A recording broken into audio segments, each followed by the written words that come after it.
This is the brief homily for the 13th of June. Please read the readings before listening to the homily. There are places in the world where if you want to write about freedom, you have to do it in coded language. When Ezekiel was writing about trees, he was not writing about trees. He was one of the 10,000 survivors marched off into captivity in Babylon when Jerusalem was conquered and ransacked. He had been a priest. His experience made of him a prophet.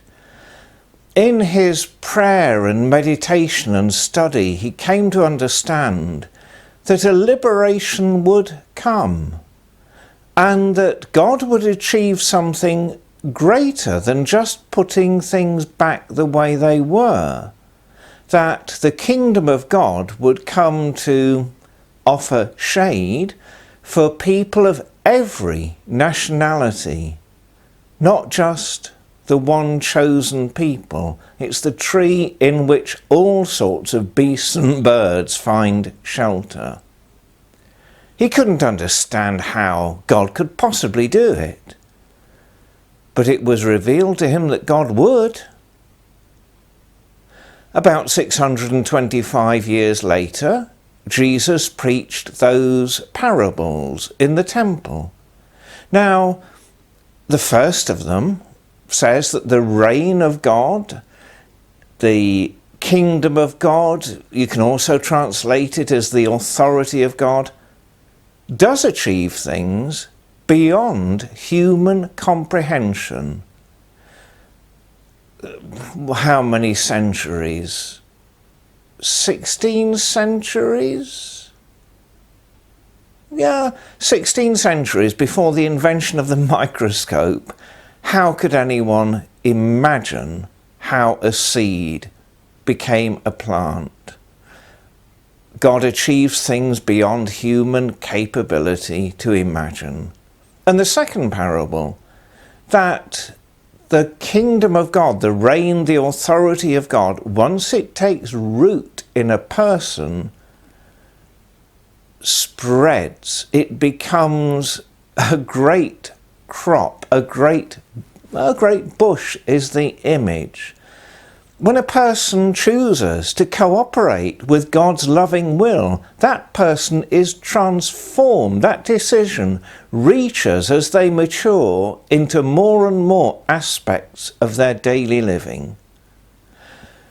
In that in that second reading, St. Paul had been transformed by his faith in Jesus Christ to such a depth that he now longed for the day when his present experience of bodily life would be something half remembered, like trying to remember a country you once used to live in long ago.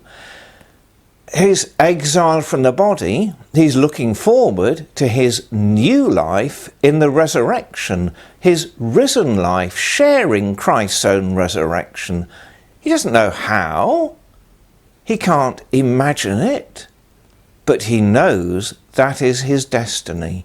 That does not blind him, though. His focus, his longing for resurrection doesn't blind him to what's going on around him, doesn't make him concentrate so much on heaven that he doesn't bother how he lives on earth. No. Now look at the language he uses. He longs to please the Lord. That's not the language of someone who grudgingly does what's right because they're afraid they'll be punished if they don't. Paul knows he is loved by the Lord, and in return he loves. And it is in the nature of the lover to want to do things that please the beloved. Take these readings together. We are given hope for our own share in the resurrection. We can't imagine how it's going to work, but we know it's our destiny.